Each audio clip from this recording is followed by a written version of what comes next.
Today, we're going to do an exercise that will significantly improve blood flow to the brain and help normalize venous outflow.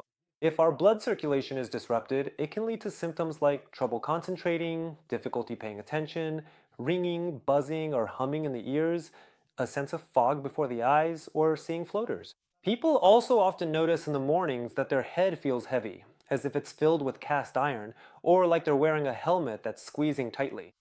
Friends, restore your blood flow with a simple exercise, and please stay healthy.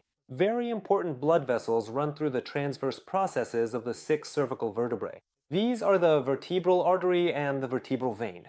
They supply blood to the brainstem, the cerebellum, and the occipital lobes. So basically, the cervical spine is a very important structure when it comes to supplying blood to the brain.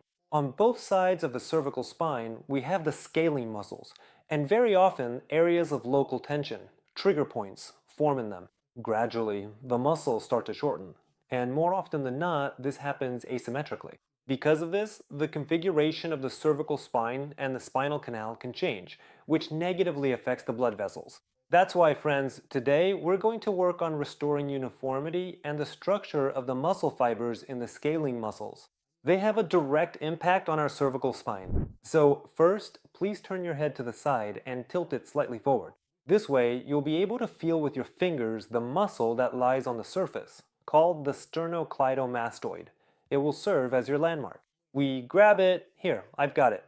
Move it a little toward the center and press our fingers in deeply, as if we're trying to push our fingers into the cervical spine. Now, in this way, we're pressing on the fibers of the anterior scalene muscle. You can actually move left and right, and you'll feel yourself rolling over the soft tissue. We've pressed the muscle against the cervical spine and are making movements to the left and right. Do 5 to 10 movements, then move higher, do another 5 to 10 movements, and keep moving higher for about 1 minute. Then, from this line, we shift 1 centimeter to the side.